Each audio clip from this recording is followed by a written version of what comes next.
And good afternoon from Washington. It is 12 noon Eastern time here on C-SPAN 2's Book TV. And once a month, we spend 3 hours in depth with an author. And this month, our guest was scheduled to be Steve Forbes, who this morning, as you might have heard, was on a train 89 Amtrak en route from New York to Savannah, Georgia, when a derailment took place just south of Philadelphia. Steve Forbes was on that train. He is safe now en route back to New York City, and he's joining us live on the phone. Mr. Forbes, thank you for being with us. Good to be with you, Steve. Thank you. What a morning you have had. Explain what happened. Well, outside of Philadelphia, it's between Philadelphia and Wilmington, the train was moving along and then made sort of a sudden jerk, like was going to make an abrupt stop. This was not the normal slowdown you have when you come around a curve or anything like that.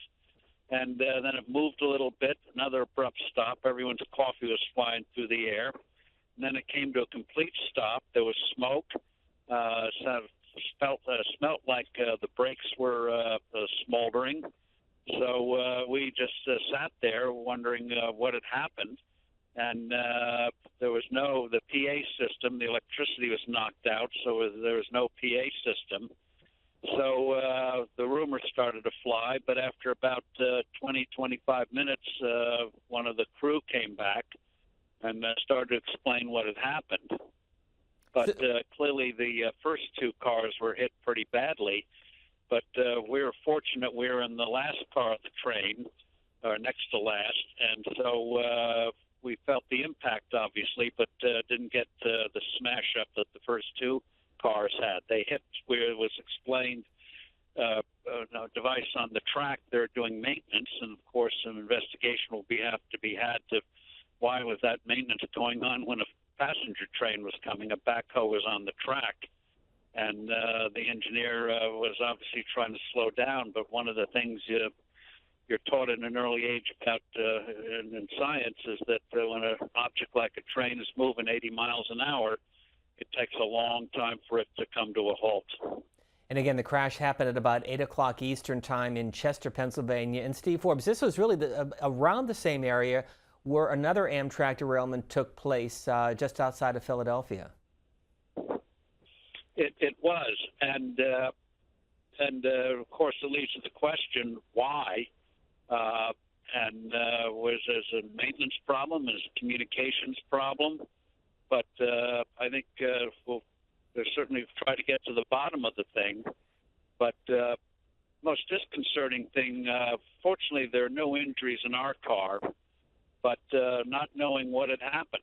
You know, normally in an airplane, when something happens, the captain comes on and says something has happened, or don't worry, we're going to be all right.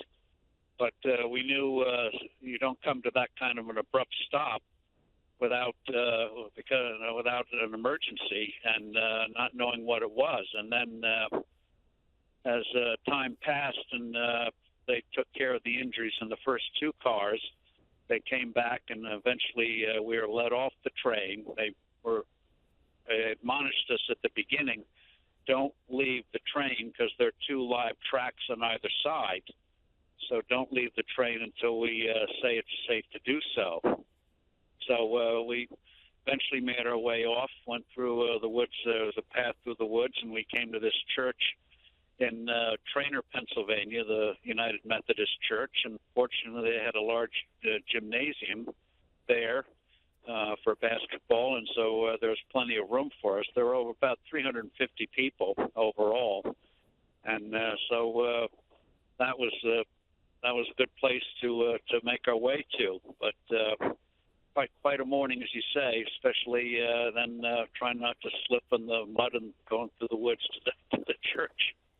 And we have to thank you. I know you've been in touch with our staff here, trying to make every effort to make it to Washington, D.C. for this 3-hour conversation. In light of everything that has happened to you this morning, of course, we wanted to first make sure that you were safe. Again, this was train 89 from New York to Savannah, Georgia. 333 passengers on board. 31 injuries. According to Amtrak, none of the injuries of those being hospitalized were life-threatening. And we didn't intend to talk to you about this, but as somebody who travels Amtrak frequently, what does this tell you about the state of America's infrastructure and what the next president and Congress might need to do when it comes to roads, bridges, and rail? Well, one of the things, looking at the larger picture, is trying to figure out how to get more what they call, I know it's not worked well so far, private-public partnership. Because when you have a problem with when you get a government agency, is that maintenance tends to not get the priority it should. With airlines, you occasionally have accidents, but on the major commercial airlines, they're very, very up to date on maintenance, and there's no problem in terms of availability of aircraft. You may not like the seating arrangements, but they are kept up to speed. Same thing with the freight trains in this country, no problem. Infrastructure, the best in the world. We do have the best freight system in the world. But on something like this, I think we've got to find ways to make sure that the unglamorous things like maintenance, which is not like the same as having a new bridge or a new rail car, but just basic maintenance is given a high priority, because that's where the bad stuff happens. So public-private partnerships got to do that in depth, just not mobilize public monies, but private capital with a little bit of imagination can be brought in, and that's the only way you're going to finance a lot of this. Governments don't have a lot of money these days, especially with their pension and health obligations. So we've got to come up with imaginative new ways to get the infrastructure in shape. It can be done, but when it is done, you also got to pay attention to that unglamorous thing known as maintenance. We have been monitoring the ABC Philadelphia coverage of what's been happening and the train derailment that you were a part of. Final question for you, Steve Forbes. Again, I want to go back to the fact that it took 20 minutes for you to be notified by Amtrak officials at the back of the train exactly what was happening. Just describe what was going through your mind and those of your fellow passengers as we watched the scene just outside of Philadelphia. Well, since we didn't know what had happened, we knew something bad had happened. A couple of passengers who were veterans of Amtrak were wondering if the brake system had gone wrong or something like that. There was speculation. Fortunately, there was no panic, and when the officials came back, they were relieved, because in a couple of the cars there was panic as you got closer to where the real hit took place. But it was just waiting and wondering when they're going to get back and tell us what had happened. But we all knew, don't leave the train. We didn't have to be told that.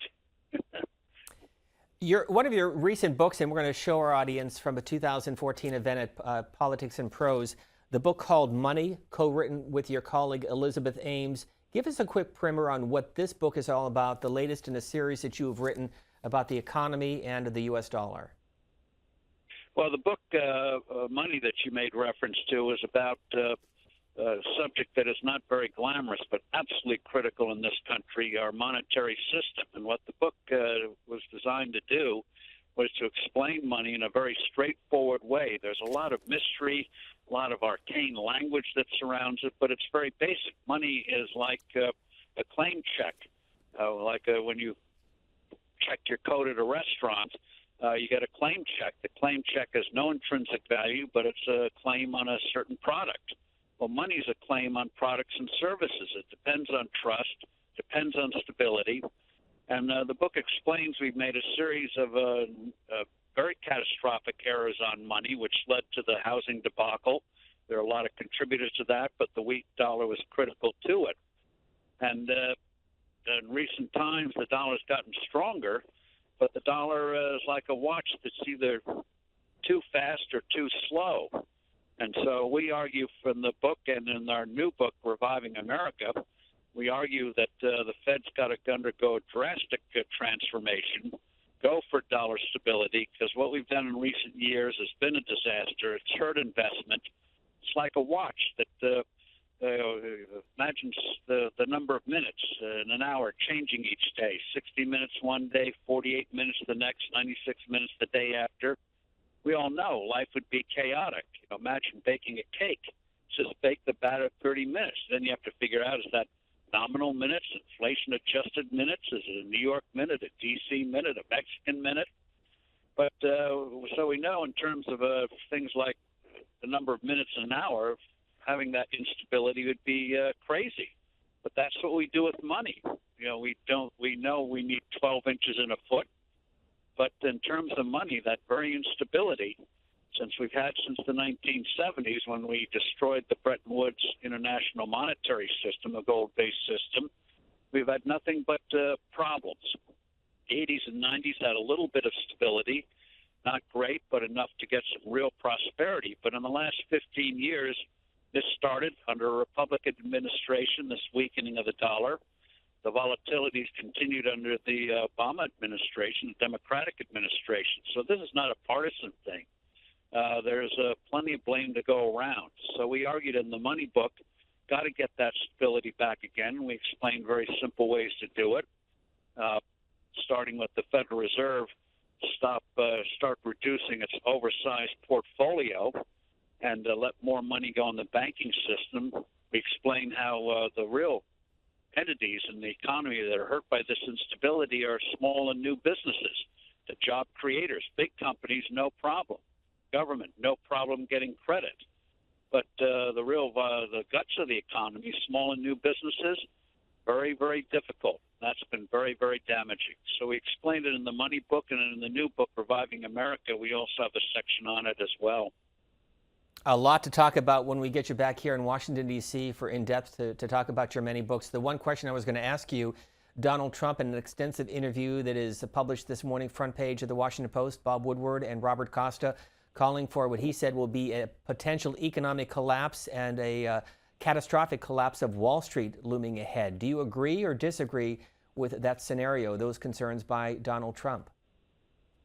Well, you never rule out anything these days at these times, but I don't think, barring a disaster overseas, and there will be some real problems, I don't think we're going to have a savage contraction recession. What we're stuck in is second gear. We get a good report like we did on Friday, and then it's followed by a disappointing report. So it's like a patient who you have a bad cold, walking pneumonia, not enough to put you in the hospital, but you feel pretty punk about it. That's where we're at today. We're about to begin the baseball season, and so we're like a batter who should be hitting 350, and instead we're hitting 250. We just can't seem to get out of the rut. So it's a slow motion thing, and I think that, by the way, is what leads to the frustration we see evidenced in the political system today. The 2000-2009 panic was a big downturn, a disaster. But since the early 2000s, the panic we should have made a quick recovery from, but we haven't. And people feel that we're in the slow motion decline. That's what has people worried. And even when things start to get a little better,